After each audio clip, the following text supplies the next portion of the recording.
సాధ్యమవుతుందా అంటే ఒక అనుమానం. ఇక రాష్ట్రంలో పారిశ్రామిక అభివృద్ధి చర్యలు. ముఖ్యమంత్రి రేవంత్ రెడ్డి సీఎంతో ఫాక్స్కాన్ ప్రతినిధుల భేటీ. రాష్ట్రంలో పారిశ్రామిక అభివృద్ధి తమ ప్రభుత్వం కట్టుబడి ఉందని ముఖ్యమంత్రి రేవంత్ రెడ్డి తెలిపారు. ఇక తెలంగాణలో పారిశ్రామికంగా దేశంలోని అగ్రగామిగా నిలిపేందుకు కావాల్సిన అన్ని చర్యలు తీసుకుంటామన్నారు.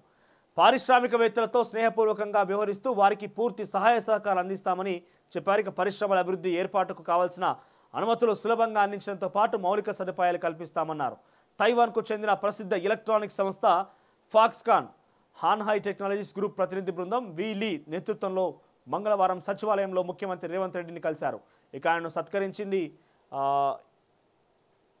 ఈ సందర్భంగా ముఖ్యమంత్రితో ఫాక్స్కాన్ ప్రతినిధి భారతదేశంలో తెలంగాణలో తమ ప్రణాళిక గురించి చర్చించారు. ఇక ఓవరాల్గా మరోసారి గుర్తు చేస్తున్నా, ఐటీఐ అయిపోగానే కేటీఆర్ గారు ఆ పదవి నుంచి బయటకు రాగానే ఏమో జరిగిపోతుంది అని చెప్పి రకరకాలుగా ఈ డిజిటల్ మీడియాలో చూస్తే ఇక మొత్తం సైబర్ టవర్ కూలిపోయింది, హైటెక్ సిటీ రాలిపోయింది అని చెప్పి రకరకాలుగా పిచ్చి పిచ్చి కూతలు కూస్తున్నారు. అవన్నీ బంద్ చేసుకోవాలి దయచేసి. ఎవరు కూడా ఆందోళన చెందాల్సిన పని లేదు. ఏమైడిగిపోదు, ఏమైపోతుంది ఏమైనా కత్తుకు. ఇప్పుడు కేటీఆర్ తీసుకొచ్చిన కంపెనీలు ఎంతమంది ఉద్యోగాలు చేస్తున్నారు. టీ హబ్ ఏ రోజైనా టీ హబ్ మొక్కన పోయినామా మనం? ఎవరన్నా మనల్ని పోనిచ్చే అనుమతి అక్కడ మనకు పోనిచ్చే అవకాశం ఉండేనా?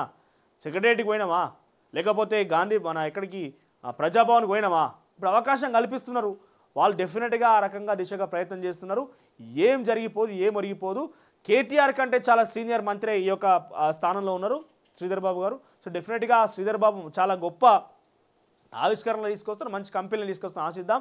డెఫినెట్గా ఈ ఫాక్స్కాన్ కంపెనీ గురించి ప్రస్తావన కూడా కేటీఆర్ హయాంలోనే కేటీఆర్ మంత్రిగా ఉన్నప్పుడే ప్రస్తావన వచ్చింది. కానీ దానికి కార్యరూపం దాలుస్తున్నది కాంగ్రెస్ ప్రభుత్వంలో.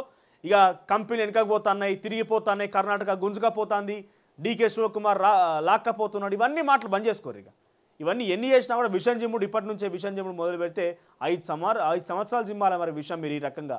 కానీ 5 సంవత్సరాలు జిమ్మినా 10 సంవత్సరాలు జిమ్మినా ప్రజలు మీరు తీర్పునిచ్చారు కాబట్టి తీర్పును అంగీకరించాల్సిందే. సలహాలు సూచనలు చేయాలి తప్ప ఈ విషం జిమ్ముడు బంద్ చేసుకోవాలి. ఏదో జరిగిపోతుంది, కేటీఆర్ లేకపోతే ఏమైపోతుంది. కేటీఆర్ గారు మంచి హోదా ఉన్నది, ప్రజలకు ఇప్పుడైనా అందుబాటులో ఉండి ఇటు నిజంగానే మీకు అంత నాలెడ్జ్ ఉండి నిజంగానే అంత చేయగలిగేది అనుకుంటే మీరు సూచన చేయండి ప్రతిపక్షంగా. ఆ సూచనలు ప్రభుత్వం యాక్సెప్ట్ చేయడానికి సిద్ధంగా ఉన్నది. మనం చూస్తే పోలీస్ అధికారులు, ఐఏఎస్ ఐపీఎస్ అధికారులు, నాకు సంబంధించిన ఒక సీనియర్ ఒక పోలీస్ ఆఫీసర్ ఉంటే, సార్ ఏం జరుగుతుంది అసలు తెలంగాణ కాంగ్రెస్ వచ్చిన తర్వాత ఏం మార్పు చూస్తున్నారు సార్, మీరు ఫ్రీడమ్ ఎంజాయ్ చేస్తున్నారా అంటే చాలా ప్రశాంతంగా ఉన్నది అబ్బా. ఒకప్పుడు చూస్తే వాళ్ళ గడిల కాడ ముంగట నిలిచారు. నిజంగానే మేము సిపిలమైనా ఏమైనా కూడా ముంగట నిల్చొని పాపం వాళ్ళకు కాపలా కాసిన పరిస్థితి అయిపోయేది. కానీ మొట్టమొదటిసారిగా మన సమావేశం ఏర్పాటు చేస్తే అందరు ఐపీఎస్లో సలహాలు తీసుకున్నాడట రేవంత్ రెడ్డి. ఇన్ని రోజులు ఏం మాట్లాడితే ఏమంటాడో, సెటైర్ వేస్తాడో, లేకపోతే ట్రాన్స్ఫర్ చేస్తాడో, పీకేస్తాడో, ఏం చేస్తాడో అని చెప్పి భయపడేటోళ్ళం. కేసీఆర్ ఒంటెద్దు పేకడం నిజంగానే ఉండేది, ఒంటెద్దుగా సింగిల్ మోనార్కిజం చూపించేది. కానీ ఇప్పుడు నేరుగా కాంగ్రెస్ ప్రభుత్వంలోకి రేవంత్ రెడ్డి అధ్యక్షతన నడుస్తున్న ఈ ప్రభుత్వంలో డెఫినెట్గా ఐఏఎస్ ఐపీఎస్ సూచనలు తీసుకుంటామని చెప్పి మనం జరిగినటువంటి ఐఏఎస్ కలెక్టర్లతోని, ఆ తర్వాత ఐపీఎస్లతోని జరిగినటువంటి సమీక్షలో వాళ్ళ సలహాలు తీసుకున్న రిటర్న్లా ఏం చేస్తే బాగుంటుందని చెప్పి కలెక్టర్లకు ఐపీఎస్ల సలహాలు తీసుకొని చేసిందట. సో గతంలో ఇది ఉండేనా? ఏమైనా మాట్లాడితే ఏం చేస్తారని భయపడే పరిస్థితి.